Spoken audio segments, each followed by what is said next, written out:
আমি বাতেন সাহেবের উদ্দেশ্যে বলতে চাই, আপনাকে 24 ঘন্টার আলটিমেটাম দেওয়া হয়েছে।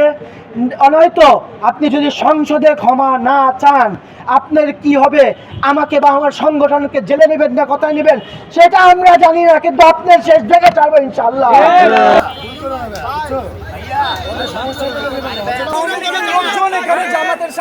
আপনার মতন যে নেতা যে সংসদের মিথ্যা কথা বলেন, আপনার মতন লোকজনরাই ক্যাম্পে জোর করে মাদক ব্যবসা চালিয়ে যাচ্ছে ক্যাম্পের লোকদের দ্বারা।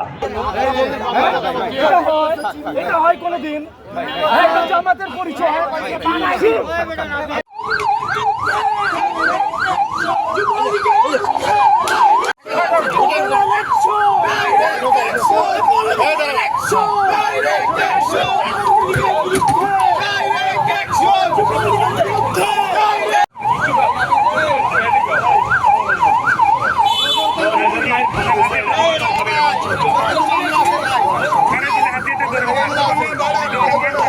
মাদক ব্যবসায়ী তাদের বিরুদ্ধে যদি তিনি বক্তব্য দেন, তাহলে নির্বাচনের সময় মাদক ব্যবসায়ীদের কাছ থেকে মোটা অঙ্কের যে টাকা নিয়েছেন সেই টাকা হারাম হয়ে যাবে।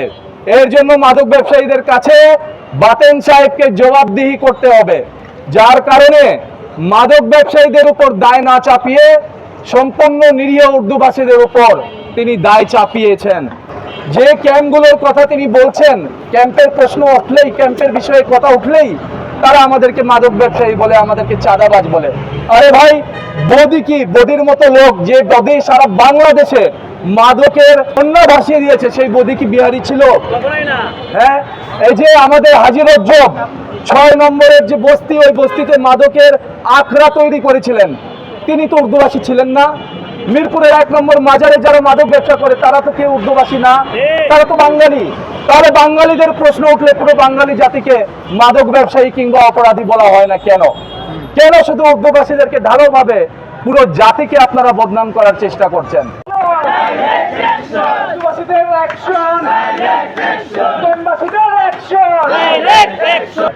এই জামাতের অপব্যাখ্যায় আমাদের পূর্বপুরুষরা ভুল বুঝে আপনাদের পক্ষে নিয়ে নিজের বাড়ি ঘর হারিয়ে ফেলে আজকে আমরা ক্যাম্পে থাকতে বাধ্য হয়েছি। আর আপনিই বলছেন যে আমরা নাকি মাদক ব্যবসায়ী চাঁদাবাজ।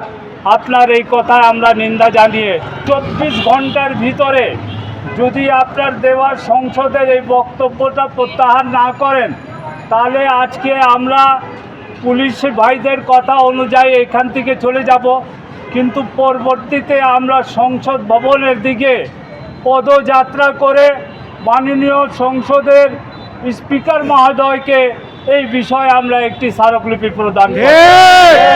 তারপরেও যদি না হয় তাহলে আপনার বিরুদ্ধে আমরা আইনগতভাবে ব্যবস্থা নেব। কিন্তু উনি বস্তিবাসী এবং উর্দুভাষী ক্যাম্পবাসীদের নিয়ে যেভাবে তিনি অপমানজনক, লজ্জাজনক একটি জনগোষ্ঠীকে তিনি অপমানিত করেছেন সংসদ ভবনে, সেটা এই উর্দুভাষী জনগোষ্ঠী কখনোই মেনে নেবে না। উর্দুভাষীদের যে মাদক ব্যবসায়ী এবং চাঁদাবাজ আখ্যায়িত করেছেন, আমি তার তীব্র প্রতিবাদ ও নিন্দা জানাই। আমি অতি শীঘ্রই এই বাতেন সাহেবকে তার এই কুরুচিপূর্ণ বক্তব্য মহান সংসদে প্রত্যাহার করে এই জাতির কাছে ক্ষমা চাওয়ার জন্য আহ্বান জানাচ্ছি।